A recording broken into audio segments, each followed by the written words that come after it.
జరు జరు జరు జరు. నమస్తే చెప్పమ్మా. వినాయక చవితి ఒక్కరోజే కదమ్మా, 5 రోజులు ఎందుకు వస్తుంది?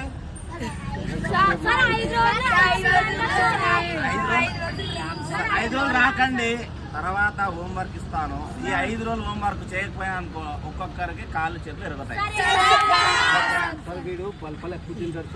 ఏ పేరు? నీ పేరేమమ్మా? జనార్దన్ రా. మోకాలు మిలించుకో, మోకాలు మిలించుకో. నువ్వు ఇంకొకసారి బలపాలు తిన్నట్టు తెలిసిందనుకో, డ్రైనేజ్ వేరే ఆలోచన ఏమైనా ఉందిరా? మరి ఎందుకు చదివే నువ్వు ఏదో ఫీల్డ్ లో ఉన్నావు నాకు తెలిసి. నువ్వు చదువుకోకుండా వేరే దృష్టి పెట్టినావు, అందుకే నీకు చదువు అవ్వట్లేదు. నువ్వు చదువు మీద ఇంట్రెస్ట్ పెట్టినా స్కూల్కి రా, లేకపోతే నువ్వు అదే పని చేస్తావు. ఏదో పని చేస్తావు నాకు తెలిసి. ఏం పని చేస్తావు? 40,000 ఫీజు కట్టినావా? వాడు ఏం చదువుకోకుండా వాడు ఏదో పని చేస్తున్నాడు. ఏం పని చేస్తున్నారా మీ నాన్నకు తెలుసుకోకుండా? పంగనామాలు పెట్టేదనుకున్నాను. స్కూల్కి వస్తున్నాడమ్మా రైలు. 1,00,000 రూపాయలు పెట్టండి రా నీ మీద. 2 టేబుల్ చెప్పు. 2 1 2 2 2 4 2 3 4 4 2 5 2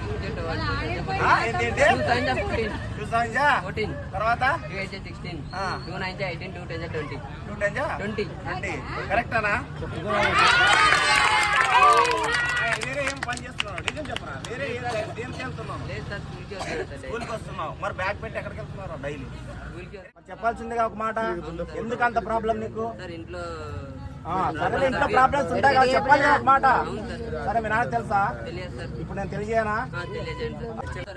ఎందుకు వెళ్తున్నావు? అవును, మీ నాన్నకు తెలుసా? మరి చెప్పాలి ఒక మాట.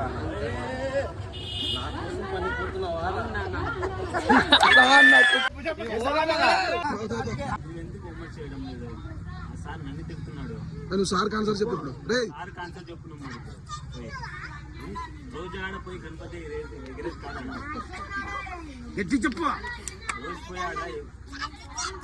ఓకే, మీ ఇద్దరు కాదు కానీ నీకు తెలియదు, తనకు తెలియదు. మీ మమ్మీని పిలిచు. సామాన్లు తిక్కే పని నీదైతే తన చిన్న పాప తనతో ఎందుకు చేస్తున్నారు? నిజం చెప్పండి. తన అబద్ధం చెప్తున్నా నిజం చెప్తున్నా నాకు తెలియదు. నాకు తెలుసు, ఆమె ముఖంలో అప్పుడు అర్థమైంది.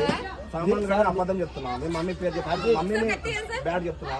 వదిలే, ఆల్రెడీ అమ్మాయి దెబ్బలు పడ్డాయి.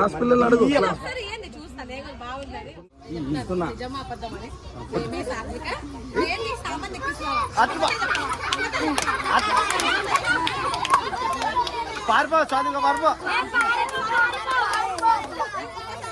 మీ మమ్మీ చెప్పు. సారీ, నాకు కాదు, మీ మమ్మీ చెప్పు. కొట్టకరండి, నిజం చెప్పు. ఇంకోసారి